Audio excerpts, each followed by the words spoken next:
All right, you've been watching it happen live right there here in New York City in Trump Tower. Protesters taking to the lobby of that tower. They're calling for the release of Mahmoud Khalil, the anti-Israel activist facing deportation under the Trump administration. All right, it continues as we take over coverage here on the Fox News Channel. I'm Sandra Smith in New York. Hey, John. Sandra, good to have you back again. I'm John Roberts in Washington, and this is America Reports. Our senior correspondent, Eric Shawn, is at Trump Tower. This group that's engaged in this protest in the basement lobby of Trump Tower there, Eric, is a group that we're very familiar with. We've seen them protest in Grand Central Station before. We've seen them occupy the Cannon Building on the House side here in Washington, D.C. These are leftist Jews, including one, according to the Associated Press, actress Deborah Winger from An Officer and a Gentleman.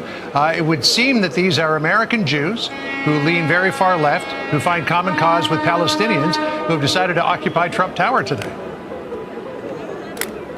Yeah, John, the protesters have taken their demonstration and their anger directly to the heart of the Trump organization and to President Trump's home and to his office here at Trump Tower. I'm outside just in the corner of 57th and 5th, where some of the demonstrators here are now beginning to disperse.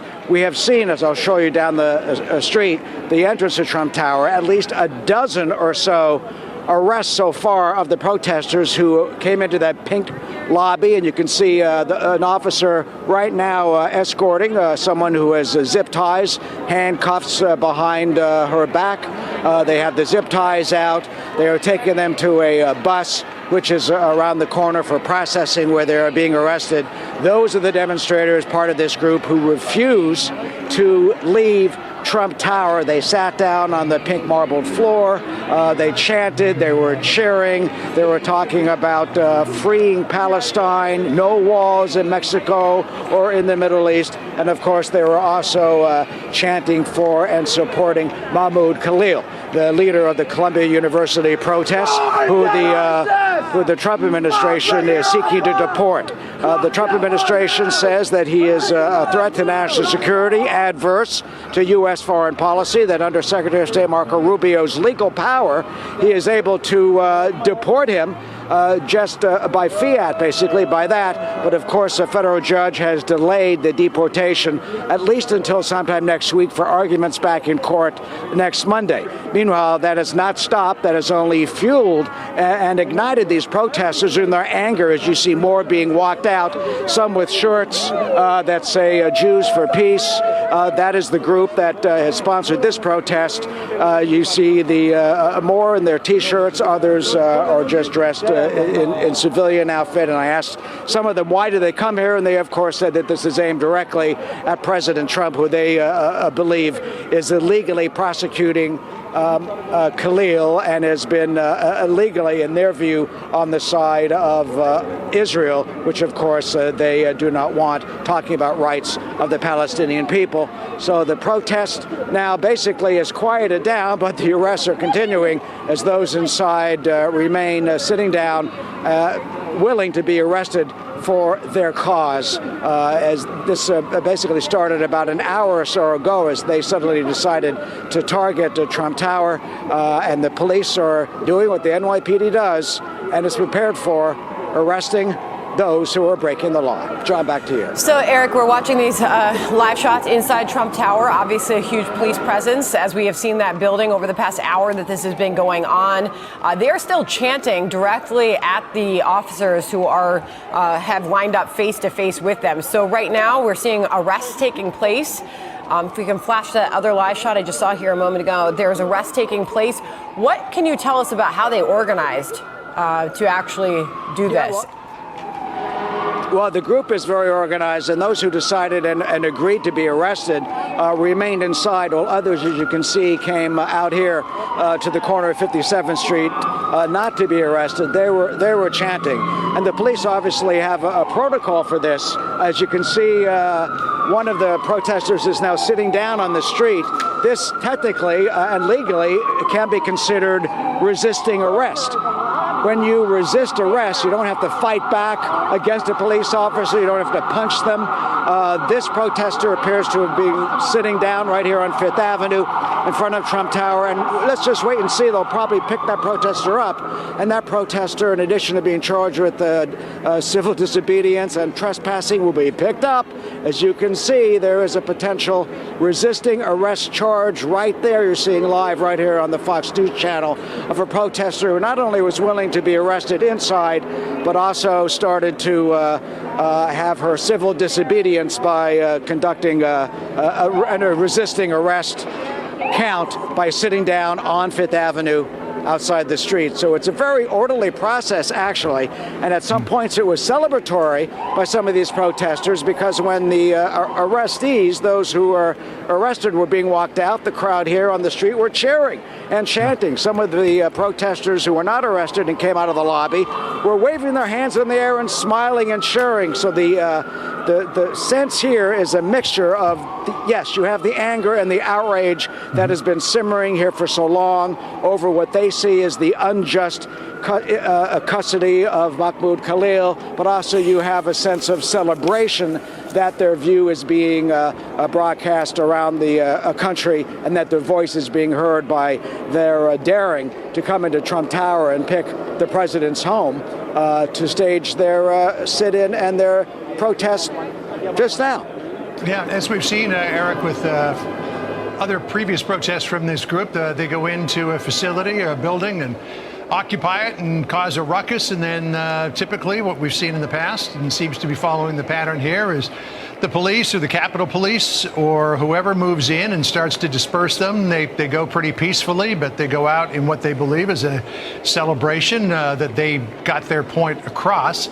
A very small group there left in the lower lobby of Trump Tower there. The police will likely move them out, and let's hope that it remains peaceful as it has so far. Sandra? All right, John, let's bring in retired NYPD Inspector Paul Morrow, and we'll get back to Eric Shawn as we continue to watch this play out here in New York City. These protesters are supporting Mahmoud Khalil as they occupy Trump Tower. Seems, Paul, that the police have gotten the situation somewhat under control at the moment. Arrests are being made. Please do give us your observations and what you know about what we're watching happening live. So Trump Tower has been the focus of a lot of protests down through the years for all the obvious reasons. The police know how to handle this. It looks to be nonviolent.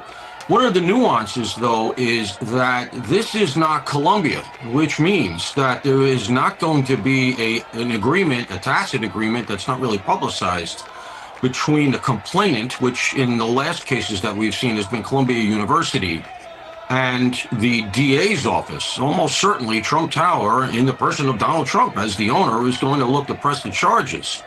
And in this case, the charges they're not going to be just things like disorderly conduct, et cetera, because you can actually characterize the Trump Tower building as a dwelling. There are people living there. And so you get into potentially an A misdemeanor for trespass, criminal trespass. And you know, you can put these charges on people and you can start to round them up. You can start to get to know who the leaders are, et cetera. And here's my question. I've dwelt on it a lot in the various appearances relative to the things at Columbia. Who are these people and who's funding them? Because I don't feel like we really have a handle on who is spurring it, how it's being financed, why the placards are built are up the next day, the T-shirts are printed, et cetera. It seems to be very, very organized. And according to some of the reporting that we've seen, not just in the conservative media, but across the board, there are a lot of NGOs involved, including some that have contact with the nation of Iran, for whom this kind of thing works. So I think that you're going to see this is going to go on for 4 years now. Every time Trump does something, they're going to protest. So I think this is, in this case, it could potentially escalate. And if Alvin Bragg doesn't drop the charges, you actually have a way in on some of these people to start to know who they are and who's funding them. Yeah, well, again, this is listed as Jewish Voice for Peace in several reports, a well-known activist organization that actually has members, takes dues from those members, probably has broader support as well. They are Jews who support the liberation of Palestinians. We've seen them in the wake of October the 7th calling for a ceasefire and an end to the war in Gaza. So I would expect that now throwing in with Mahmoud Khalil, Paul, is just for this group at least, a logical extension of what they believe in. It does feel that way. And all the groups work together, we should clarify. So, they're all under a coalition. There's something like 100 groups. In New York City alone, there's something like 1,000 NGOs, literally over 1,000, that are part of the various coalitions. And they come and they go, and it's all very performative. The thing is, they don't take much of a sanction. As I said, in Colombia, they did all kinds of damage. Here, they are just occupying essentially a lobby at Trump Tower. But at Columbia, they took over Hamilton Hall. They did all kinds of damage. They reportedly detained a custodian against his will. There should have been serious charges there. And there should have been federal level investigations so that not only we would know who they are and the funding could be investigated, but now, as you talk about Mahmoud Khalil, the Trump administration would have that intelligence to lean on to show Judge Furman in court. Now, I don't know that they don't have it, and they may have been able to scramble something together, but the Trump administration has only been with us for, 6 weeks? And I don't get the impression, nobody I know has gotten the impression, that the Biden administration did that kind of a penetrative investigation. So you don't know how much we know. Some of that comes down to NYPD intel. Some of it, and the reason that matters, by the way, is you can get out in front of some of this stuff. This one doesn't look to be nonviolent and punch it that way. But if you know the groups, if you know how to follow them on open source media or otherwise, you can prevent these sorts of things and you can prevent them from escalating. Now, in this case, there is a nuance, John. They're going to potentially have the names of all of these people from the arrests. And as I said, this is not Colombia. The Trump people, the Trump organization, can now get those names. Then you have the potential for a civil action here to go after the people that are doing this and the funding mechanisms, because the damages here are that they have disrupted Donald Trump's business. There's a restaurant in that lobby and there are other businesses. You can go after them for monetary damages. These are the kinds of things that are never done. There's never any repercussion. And as a result, all of this feels to these students like just another day at school. Really interesting perspective on that, Paul. So as we watch this happen and we realize this is a pretty heavily guarded building, many of us walk by or drive by this building several times a week. How do you manage how do you figure that they managed to protect this from happening again? And how do you think it happened in the first place? Well, that's a very salient point, Sandra, because what this means now is, I'm actually surprised they got inside, because the NYPD has been doing this stuff forever, as I say, and they're aware of the fact that Trump Tower is a hotspot. But what that means now going forward, things in the police world very often are reactive. And what's going to happen now is you're going to have a heavier detail, almost certainly permanently posted to Trump Tower. And right now, the NYPD is down thousands of cops as it is. They're very shorthanded. The people are not taking the jobs. They have retention and recruitment problems. And now you're going to have a detail that's going to be almost certainly posted on the street. You'll probably have marked cars. The precinct involved here is going to have that headache. And you're going to have to be in contact regularly with the security people at Trump Tower. Now, look, this gets service protection anyway, right? It's one of the places that the president has a residence. But I can just tell you, for the police, it's just another headache, as it is up at Columbia. It's the job of the police. I get it. But this is, once again, another thing that happens in the city with no repercussion. Everybody, by the way, is going to sue the police. They're going to say the zip ties were too tight. We didn't like the way the arrest processing went. The judges tend to side with them. They settle. They make money, and it goes right back into the hopper to continue the cycle of professional protesters who organize all of this stuff. And the cycle continues, and that's why it goes on, because there's really never a repercussion. All right. Well, thank you, Paul, for joining us.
Governor Hochul, that bum. Can't wait to get rid of you. Let's go, America. And you are screaming that you are basically traded to this guy. What's amazing is... yeah,